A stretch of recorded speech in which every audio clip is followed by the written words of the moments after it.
কাঁচা ছাইরা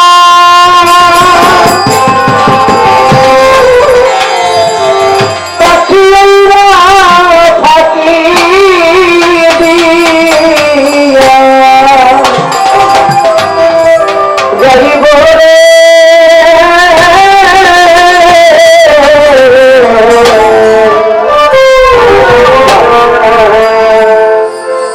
আর না তোমার খবর কে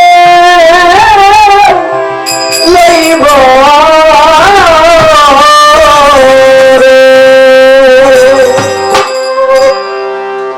মানুষ যদি হয় হিন্দু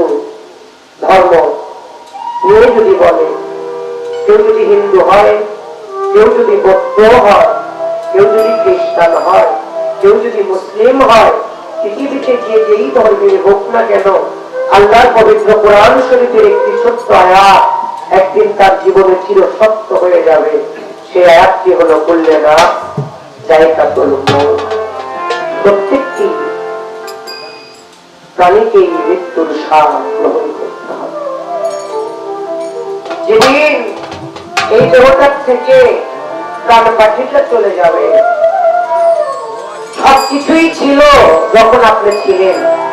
কিন্তু যখন আপনি নাই তখন আপনার কিছুই আর নাই। 1 বছর হয়তো আপনার নামে কেউ কিছু করবে, 2 বছর করবে, 3-4 বছরের বেলায় আপনার কথা মনেও রাখবে। আর যারা অলি আল্লাহ গাউস কুতুব আল্লাহ পরিষদের ব্যক্তি হয়ে যায়, তাদের কথাটা ভিন্ন। কিন্তু আমি না, তাদের খবর হয়তো যেদিন চলে যাব তারপরে কেউ খাঁচা ছাইরা পাখি ফাঁকি দিয়া যাইব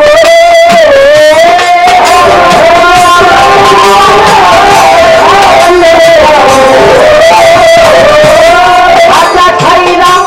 পাখি ফাঁকি দিয়া যাইব আর না তোর খবর মাটির মানুষ রে, আর না তোমার খবর কেউ লইব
তোমার এক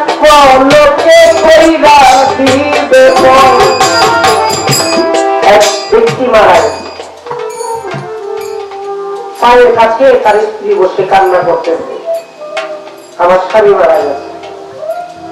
ওই রাস্তা দিয়ে আল্লাহ একজন বুজুর্গ ব্যক্তি হেঁটে যাইতেছে সে বলতেছে মাথা আমি ঢুকে নেই কাপে দেখেন আমার স্বামী মারা গেছে কাপড় না মানে আমার স্বামী মারা গেছে কয় বাবা তুমি ভুল বুঝলো না এটা তো তোমার স্বামীর বডিটা স্বামীর দেহটা এটি ওটা নিয়ে সারা জীবন কাটা যাত্রা করছে কিন্তু তোমার যে স্বামী মাতার কোনোদিন দেখছো তুমি যদি তার সাথে প্রেম করতা তার সাথে যদি ঘর করতা তাহলে যেখানেই তোমার স্বামী থাকুক না কেন একটা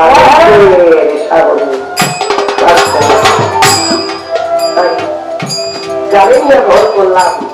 সেও হয়তো আমাকে লাগে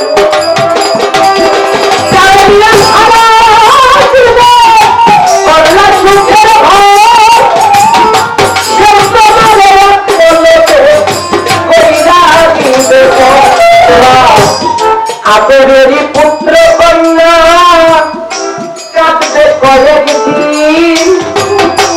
বাবা মা থাকিলে জিন্দা তারা কাঁদবে চিরদিন আদরের পুত্র কন্যা কাঁদবে কয়েকদিন বাবা মা থাকিলে জিন্দা কাঁদবে চিরদিন মাই জানে সন্তানের জ্বালা অন্য জানে না মায়ের মতো এমন বাধ্য ভাবে মিলে না বিদেশের মধ্যে যদি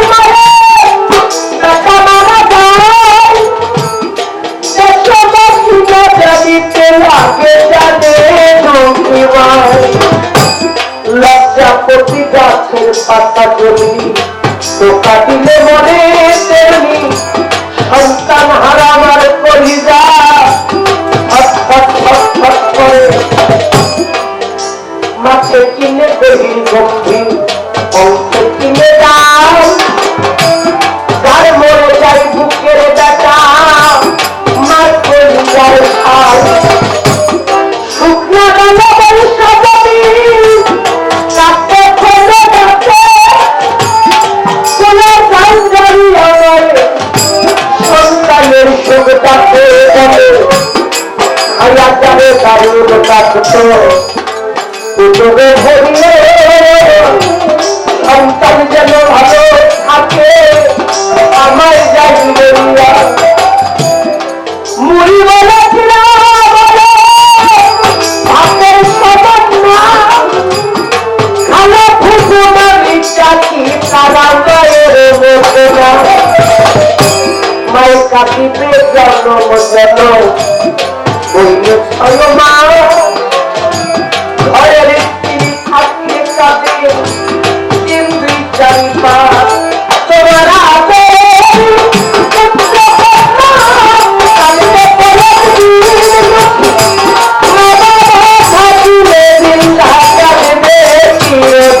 ভাই তুমি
আরে না তোমার খবরকে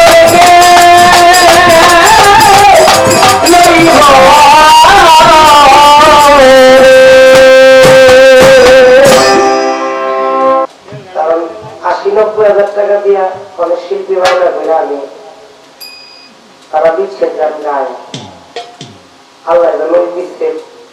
না শিখায় আর ওইটাই হালাল জায়গা ওগুলো না খাওয়ায় তারা বলে রেখে দিচ্ছে গানকে বিদায় নেওয়ার ইচ্ছা ছিল তবুও আমার মনের একটি প্রাণের একটি গান এটাও বিচ্ছেদ এর চাইতে শ্রেষ্ঠ বিচ্ছেদ আমার মনে হয় হইতে পারে না গানটি প্রায় ৮৫০ বছর আগে জং বাহাদুর শাহ নামের একজন আল্লাহর ওলি সারা দেশ খুঁজলাম যায় পাগলের রওজা পাইলাম এই ধামরাইয়ের মধ্যে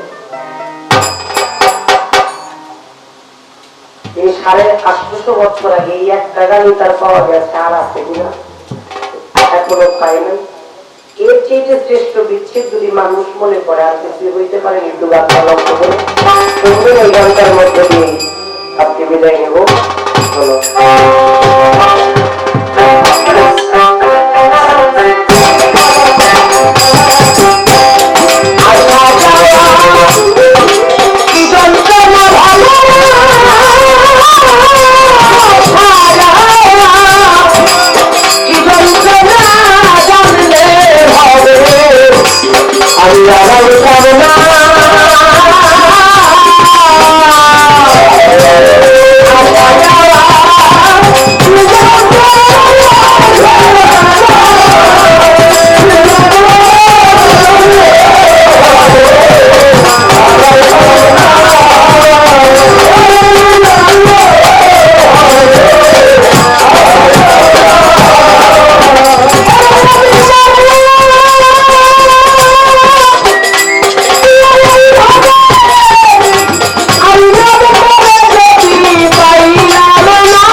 ফলটা দেখতে এত সুন্দর, মনে হয় পৃথিবীতে এত সুস্বাদু ফল আল্লাহ বানায়। কিন্তু যখন আশা করে ফলটা ভাঙা হয়, দেখো এটার ভিতরে ছাই ছাড়ার কিছুই পাওয়া যায় না।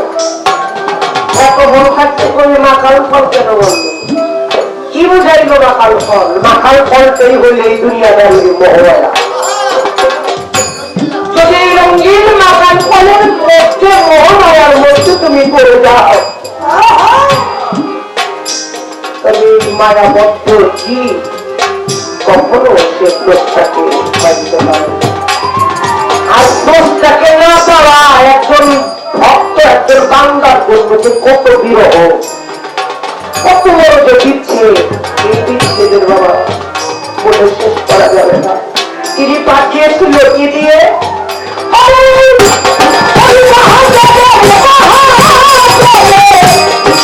একটা চালান লইয়া তবে যাবো না, আজকাল চলে আনা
চিন্তা আমার করার সময় নাই। আমি সেই দিন দিনবন্ধুর সেই রাতে গেলে কি দিয়ে পার হবো এই চিন্তাই পুরো কাজ রাখে। তাই